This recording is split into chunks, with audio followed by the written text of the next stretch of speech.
Good day! Andito tayo ngayon para ipakita sa inyo ang pag-build ng isang gaming computer. So, let's start! First step, installation ng power supply. So, una natin gagawin is preparation. So, kung saan natin ikakabit yung power supply. So, itong case na to kakaiba kumpara sa mga case na install ko before. Ito kasi, ang power supply nito naka-install sa likod. Kumpara sa ibang casing kasi nasa bottom o nasa ilalim siya. Diba? Ito, yan, tulad nito. Do ang advantage nito, so far sa nakikita ko is clean installation. Malinis siyang tingnan kasi nga nasa likod siya. Hindi siya kita sa mismong pinakaloob niya. Kasi diba, karamihan ng mga gaming casing ngayon, clear, kita na yung pinaka hardware niya, yung motherboard and mga memory, di ba? So, yan, as you can see, dyan siya nakapwesto sa likod.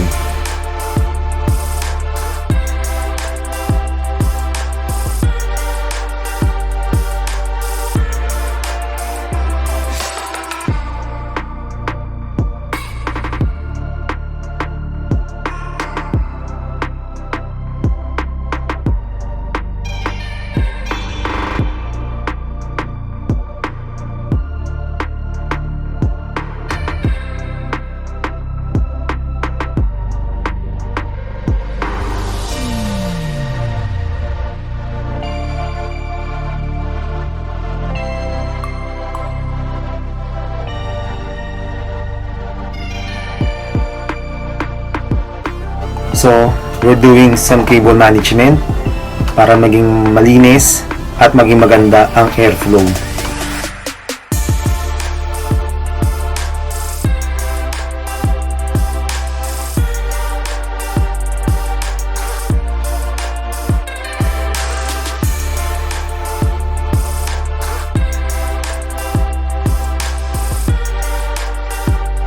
So, next natin, installation ng processor and motherboard.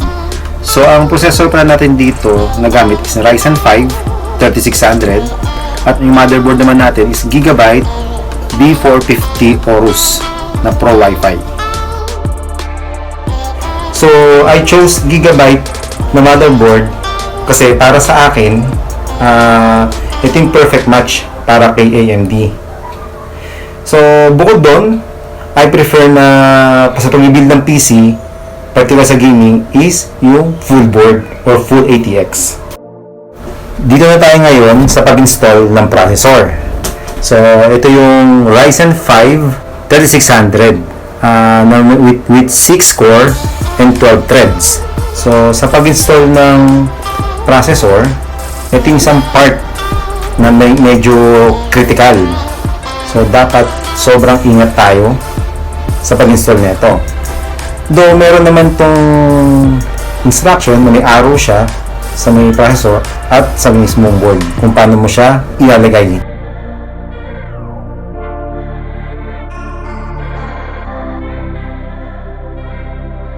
Sa pag-install naman ng CPU cooler, dapat maingat din tayo. Kasi pag nagkamali tayo ng pag-install nito, maaaring ma-damage yung board o yung processor. So, itong fan pala na ito na ginamit natin, actually hindi siya yung stock cooler nitong processor na to. Kasi nga yung stock cooler nito para sa akin kasi medyo maliit. So, in-upgrade ko siya ng mas malaki.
So, yung next step natin, yung pag-install ng motherboard sa casing. Pero before natin install yung motherboard dito, syempre, kailangan na natin ilagyan ng mga screw yung sa pagkakabitan ng pinaka mainboard natin. So, syempre, sa pagkabit ng screw, kailangan sobrang tight siya para mag-sturdy ang dating.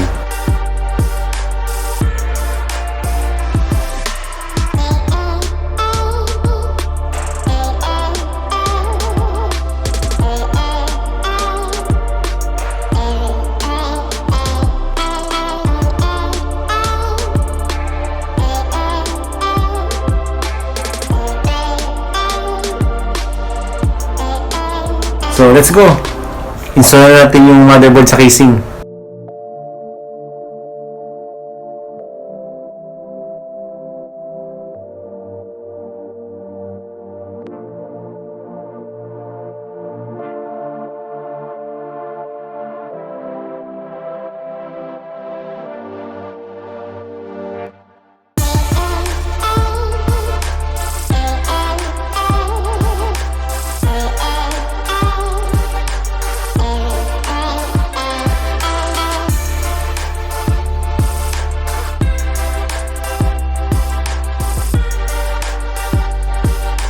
So, sa installation na tayo ng memory or RAM.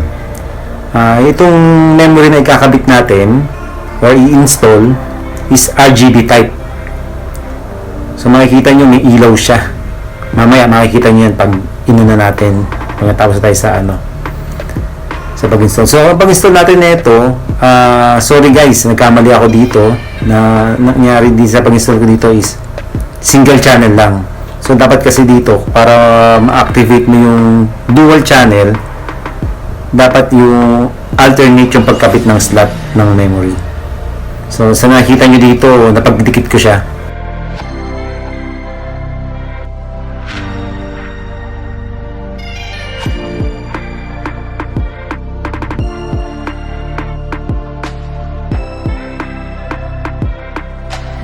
Okay, installation na tayo ng power connector at ng main power connector.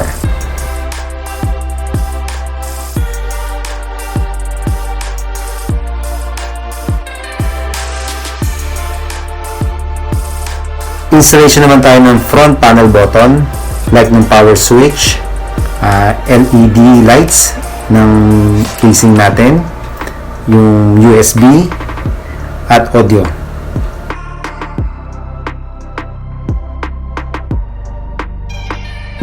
So, yung next step natin dito, installation ng storage drive like ng SSD and HDD. Sa casing na to, katulad nung power supply natin na nakapwesto sa likod, ganoon din yung pwesto ng storage drive natin. So guys, dito sa part na to, medyo kumusumo ko ng oras dahil nga hindi pa ako ganun ka-familiar sa ganitong type na casing.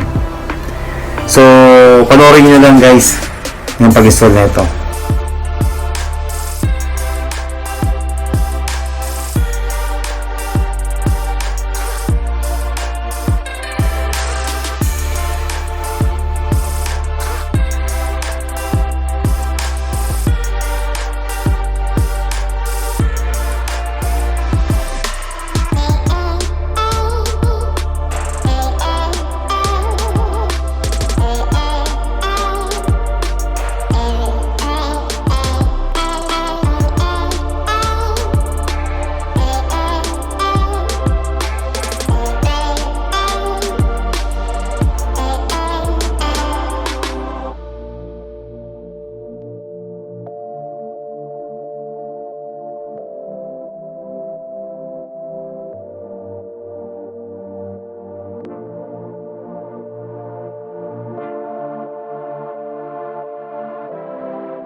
Next step, installation ng case fan.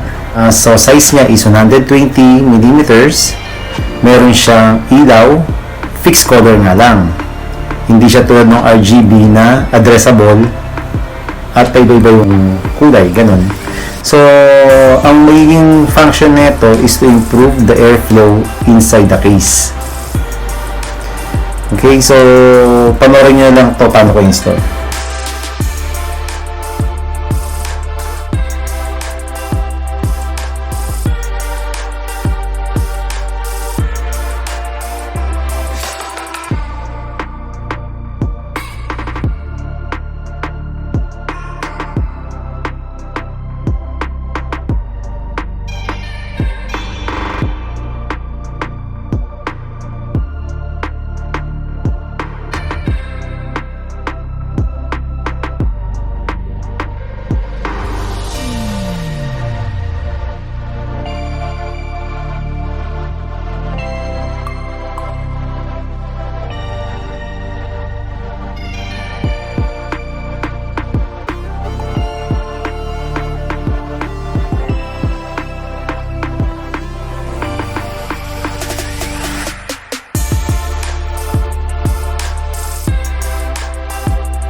Susunod na install natin is yung exhaust fan. So yung sukat nito ay katulad din siya nung una natin na-install na case fan. Same lang. So ang magiging function naman nito para ilabas niya yung init sa loob ng case.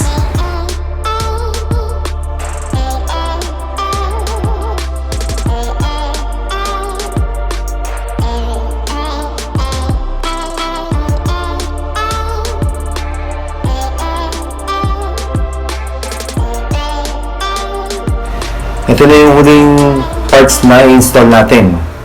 Ito yung graphics card o video card. So, itong video card ito is PowerColor RX 570. So, 4GB and 256 bit. Okay, install natin.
So, ligyan natin yung salamin, yung glass cover niya, and we're done.